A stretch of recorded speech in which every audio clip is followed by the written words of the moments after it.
কিতাপ উলিয়াইছে আমি আহি গুড বয় দেখোন এইটো এই আমি স্কুলৰ পৰা আহি পাইছোহি আমাৰ বিভুৱে নিজে কিতাপ উলিয়াইছে স্কুলৰ পৰা আহি কিতাপ নলিয়ালে কি হ'ব কৈ দিয়া অ সৰস্বতী মায়ে উশাহ ল'ব নোৱাৰিব হেনো কিতাপ যদি বেগত সোমাই থাকে আগতে মানে প্ৰথমতে মানে আৰু থ'বলৈ যায় অ থ'বলৈ যায় ঠিক আছে অ উলিয়াইছে ধুনীয়াকৈ বেগ এইফালে থৈছেগে আমাৰ বিবুৱে দেই আগতে স্কুলৰ পৰা আহি কিতাপ উলিয়াই সদায় ককায়েকক দেখি আৰু দুদিনমান নোলিওৱা হৈছিলে এলাহ কৰে উলিয়াবলৈ এতিয়া মই ক'লোঁ যদি বেগত কিতাপ থাকে কৃষ্ণপ্ৰভু সদায় মানে কৈ থাকে কৃষ্ণপ্ৰভু পঢ়িব পৰা কৰি দিবা এতিয়া পঢ়িব পৰা কৰিলে মানে ডাঙৰ মানুহ হয় বুলি ক'লোঁ আৰু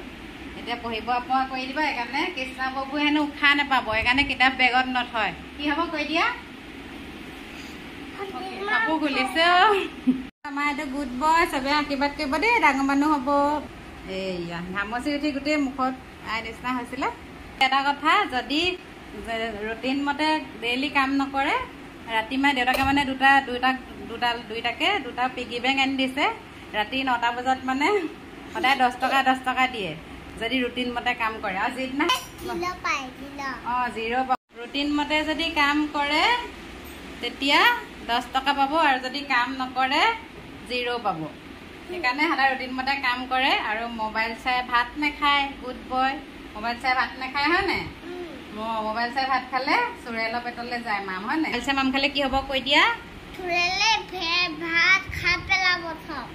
আৰু চকু কি হ'ব চকুবোৰ কি হৈ যায় মোবাইল চাই মাম খালে বেছিকৈ মোবাইল চালে ৰেড কালাৰ হৈ যায় মোবাইল চাই মাম নাখায় নহয় হয় নাই